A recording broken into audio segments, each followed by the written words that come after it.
Capítulo 4.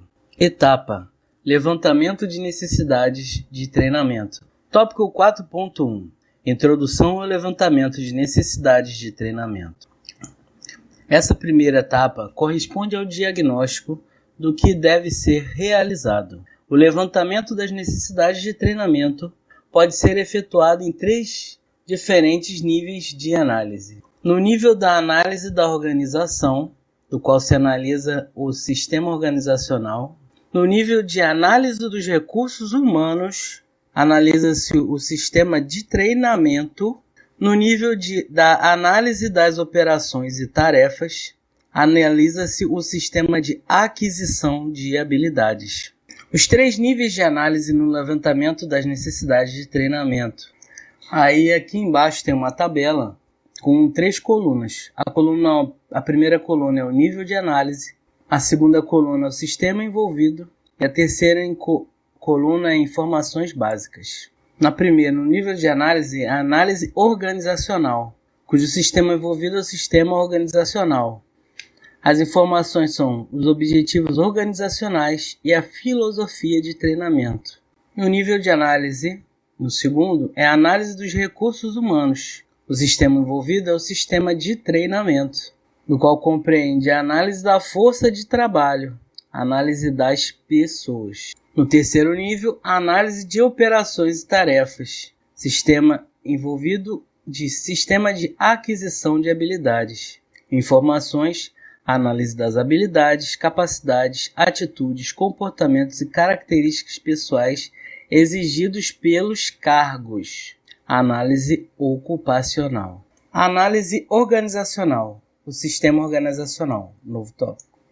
Essa análise envolve o estudo de toda a organização, considerando sua missão, o ambiente socioeconômico e tecnológico no qual a organização está inserida, seus recursos, seus objetivos, a distribuição dos recursos para a consecução dos objetivos, entre outros aspectos. Essa análise responde, por exemplo, às questões sobre o que deve ser ensinado a longo prazo e estabelece uma filosofia de treinamento a partir das informações obtidas que caracterizam a organização. A análise organizacional é onde se determina a ênfase do treinamento. Neste sentido, essa análise deverá verificar todos os fatores como força de trabalho, eficiência organizacional, clima organizacional, entre outros que permitem calcular os custos e os benefícios esperados do treinamento. Deverá comparar esses resultados a outras estratégias que também visam atingir os objetivos organizacionais, para então determinar a política em relação ao funcionamento e abrangência do treinamento na organização. Na análise organizacional, frequentemente, observa-se grande dificuldade na identificação das necessidades específicas de treinamento. Realizar essa análise dependerá sempre da maneira como a identificação da necessidade foi realizada. Deve-se considerar que o sistema de treinamento não só se mantém isolado do sistema organizacional que o envolve e dos seus objetivos. Assim, os objetivos de treinamento estão ligados sistematicamente com as necessidades e com a cultura organizacional. O treinamento, ao vincular-se com a organização, é construído sob medida, de acordo com as necessidades organizacionais. À medida que a organização muda, suas necessidades mudam, impactando no treinamento que deverá atender a essa nova realidade. Com isso, a análise organizacional precisa ser periodicamente realizada, para que, a partir dela, se estabelecerem adequadamente os programas de treinamento. Outro tópico, análise dos recursos humanos, o sistema de treinamento. A análise dos recursos humanos verifica se os recursos humanos são quantitativamente e qualitativamente adequados para as atuais atividades da organização e as suas futuras funções. Cabe ressaltar que o funcionamento organizacional pressupõe que os funcionários possuam as habilidades, conhecimentos e atitudes adequados para a execução das atividades organizacionais. A análise dos recursos humanos pode ser realizada por meio da verificação dos seguintes dados: número atual de funcionários, conforme a descrição dos cargos, número de funcionários necessários conforme a descrição dos cargos, idade de cada funcionário conforme a descrição dos cargos, nível de qualificação requerido pelo trabalho de cada funcionário, nível de conhecimento requerido pelo trabalho de cada funcionário, atitude de cada funcionário em relação ao trabalho e à organização, nível de desempenho quantitativo e qualitativo de cada funcionário, nível de habilidade de conhecimento de cada funcionário para outros trabalhos, potencialidade do recrutamento interno, potencialidade do recrutamento externo, tempo de treinamento necessário para novo recrutamento, índice absenteísmo, índice de turnover, rotatividade de mão de obra e descrição dos cargos. Ressalta-se que tais dados, continuamente analisados, permitem avaliar as lacunas atuais e as futuras dentro de prazos determinados.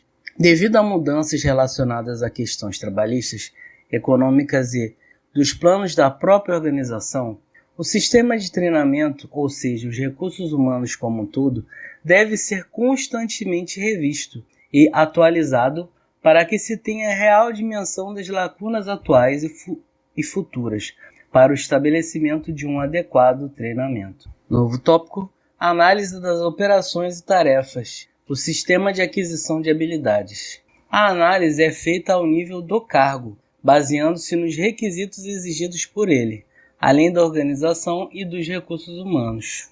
O levantamento de necessidade do treinamento deve também analisar os cargos para os quais as pessoas devem ser treinadas.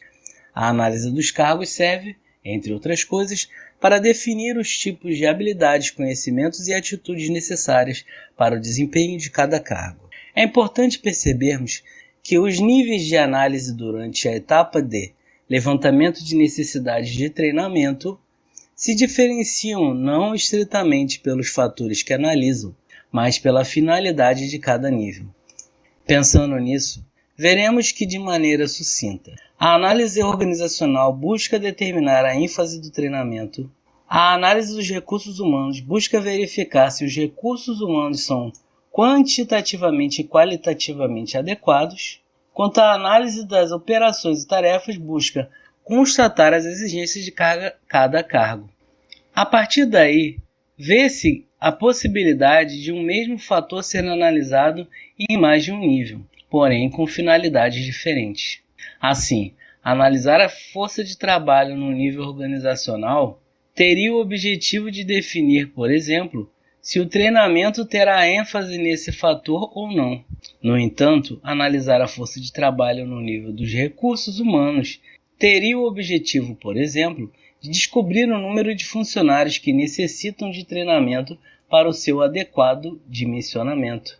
Podemos imaginar também uma análise dos recursos humanos que verifique a descrição dos cargos para definir qualitativamente o treinamento, isto é, quanto precisaria aprofundar ou aumentar a carga de treinamento diante de certas exigências para os cargos, seguida de uma análise das operações e tarefas que compõem esses cargos para listar as habilidades, conhecimentos e atitudes necessárias para compor o treinamento. Com isso, compreende-se que um mesmo fator pode ser analisado em mais de um nível, porém com finalidades diferentes.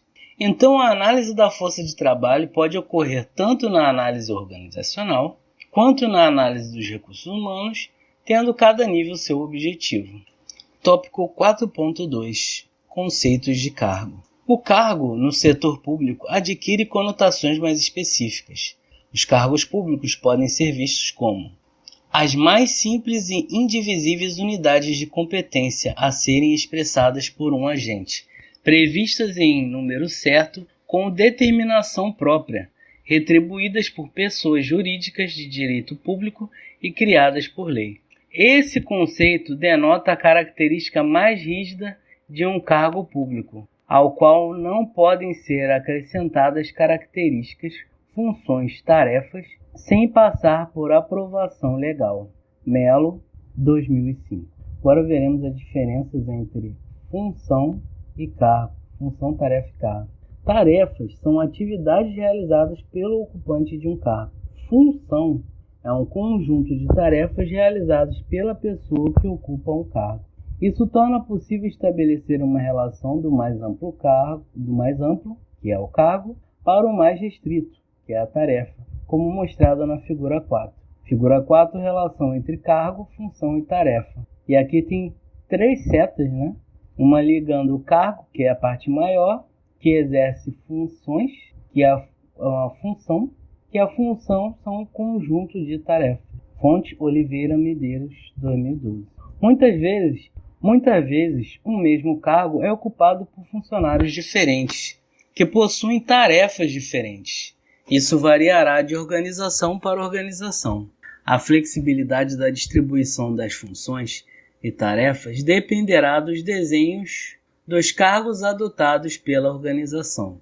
No setor público, essa flexibilização é diminuída em parte devido à necessidade de especialização que caracteriza os cargos, pois quanto mais segmentado e especializado, maior será a sua descrição e maior será a subjetividade dessa descrição. A descrição do cargo muitas vezes compromete o funcionamento das estruturas administrativas diante do dinamismo moderno. No entanto, a descrição e o desenho dos cargos ainda é fundamental para que seja possível uma análise que evidencie a situação atual e as potencialidades das ações administrativas. A análise de operações e tarefas consiste em determinar que tipos de comportamentos os funcionários devem possuir para desempenhar as funções de seus cargos. Além do que vimos até aqui, essa análise geralmente consiste nas seguintes informações relacionadas com a tarefa ou conjunto de tarefas. Item 1. Padrões de desempenho esperado para a tarefa ou cargo. Item 2. Listagem das tarefas que compõem o cargo. 3. Modo de como cada tarefa deverá ser desempenhada para atender aos padrões de desempenho. 4. As habilidades, conhecimentos e atitudes básicas para o desempenho de cada tarefa. Recapitulando, padrões de desempenho esperado para a tarefa ou cargo, listagem das tarefas que compõem esse cargo, modo de como a tarefa deverá ser desempenhada para atender aos padrões de desempenho e as habilidades, conhecimentos e atitudes básicas para o desempenho de cada tarefa. A decomposição do cargo em suas partes constituintes permite a verificação das informações a respeito das habilidades, dos conhecimentos, das atitudes e demais qualidades pessoais ou responsabilidades exigidas para que um funcionário desempenhe suas funções. Em outros termos, uma necessidade de treinamento ao nível do cargo evidenciada por uma análise de operações e tarefas. É uma discrepância entre as exigências do cargo e as habilidades atuais do funcionário que o ocupa. A análise de operações e tarefas permite a elaboração do treinamento para cada cargo de modo isolado, a fim de que o ocupante adquira as habilidades necessárias para o seu desempenho. As necessidades investigadas devem ser alinhadas em ordem de prioridade ou de urgência na sua solução para qualquer dos níveis aqui tratados, ao nível organizacional, ao nível dos recursos humanos ou ao nível das operações e tarefas. Outro tópico, outros meios para levantamento de necessidades de treinamento. Ou seja, além dos níveis acima, existem outros meios. Além das análises propostas acima, obtém-se um diagnóstico para levantamento de necessidades de treinamento, por meio de novas fontes de informação relevantes. Muitas dessas informações necessitam ser agrupadas de modo sistemático, enquanto outras podem ser acessadas diretamente pelos gestores, entrando em contato com os setores da organização. Retomando o conceito de que a determinação das necessidades de treinamento é uma responsabilidade de linha, entre parênteses, execução, e uma função de staff, entre parênteses, assessoria, cabe ao gestor de linha a responsabilidade pela percepção das dificuldades provocadas pela insuficiência de treinamento. Veja a seguir outros meios utilizados para o levantamento de necessidades de treinamento. Avaliação do desempenho. Verificação das atividades de desempenho que permitam descobrir os funcionários que executam suas tarefas seguindo um nível esperado, acima do nível esperado ou abaixo do nível esperado. E verificação do desempenho dos setores da organização que demandam uma atenção imediata dos responsáveis pelo treinamento. Observação. Observação dos setores onde há número acentuado de problemas disciplinares, quebra de equipamento, perda de matéria-prima, atraso em relação ao cronograma, alto índice de ausências, rotatividade elevada, etc. Questionários. Realização de pesquisas com a utilização de questionários e listas de verificação que evidenciem as necessidades de treinamento. Solicitação de gerentes. Ocorrência de altos níveis de necessidade de treinamento que alertem os gerentes e os façam solicitar treinamento para o seu pessoal. Entrevistas com gerentes. Realização de entrevistas com responsáveis pelos vários setores que demonstrem os problemas solucionáveis por meio do treinamento. Reuniões interdepartamentais. Discussões interdepartamentais que podem evidenciar necessidade de treinamento para a consecução dos objetivos organizacionais, solução de problemas operacionais, execução de planos para determinar os objetivos e outras necessidades administrativas. Exame de trabalhadores. Verificação dos resultados dos exames de seleção e admissão de funcionários que executam determinadas funções e tarefas. Modificação do trabalho. Introdução de modificações totais ou parciais nas rotinas de trabalho que torna necessário o treinamento dos funcionários nos novos métodos e processos de trabalho. Entrevista de saída. Um bom momento para conhecer sua opinião sobre a organização é na saída de um funcionário da organização. Por meio da realização de uma entrevista, é possível que apareçam várias necessidades com soluções relacionadas ao treinamento. Relatórios. Leitura de relatórios periódicos da organização, os quais mostram possíveis deficiências passíveis de serem solucionadas por meio de treinamento. Discutir sobre o significado de cargo nos ajuda a compreender melhor a etapa de levantamento de necessidade do treinamento. Você consegue imaginar outros meios para identificarmos necessidades de treinamento? Você pensou no uso de indicadores para isso? Além de tudo que vimos até agora, existem também alguns indicadores de necessidades de treinamento. Existem dois tipos de indicadores: indicadores a priori, que apontam eventos que demandarão futuras necessidades de treinamento, e indicadores a posteriori, que mostram problemas decorrentes de necessidades de treinamento já existentes. Indicadores a priori. Indicadores a priori são acontecimentos que, se ocorrerem, demandarão necessidade futura de treinamento. Os indicadores a priori são expansão da organização e admissão de novos funcionários, redução do número de funcionários, mudança de métodos e processos de trabalho, substituições ou movimentação de pessoal, histórico de faltas, licenças e férias do pessoal, expansão dos serviços, mudanças nos programas de trabalho ou de produção, modernização do maquinário e equipamento, produção e atuação sobre novos produtos e serviços. Indicadores a posteriori são problemas provocados por deficiências de treinamento não corrigidas. Divide-se em indicadores relacionados a problemas de produção e indicadores relacionados a problemas de pessoal. Indicadores relacionados com problemas de produção.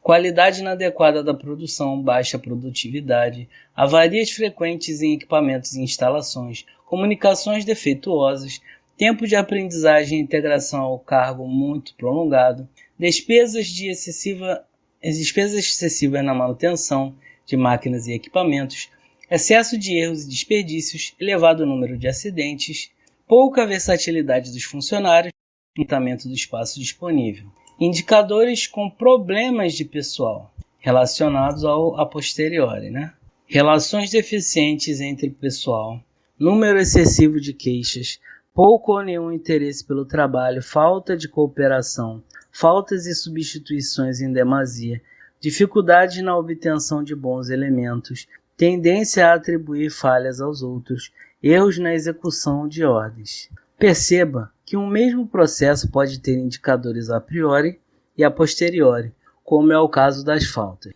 Uma organização pode ter, por exemplo, um número elevado de faltas no último ano e, no entanto, as faltas estarem diminuindo expressivamente no ano corrente. Isso mostra que o levantamento de necessidades deve ser bem realizado para que tudo seja considerado a fim de se obter o máximo de informações.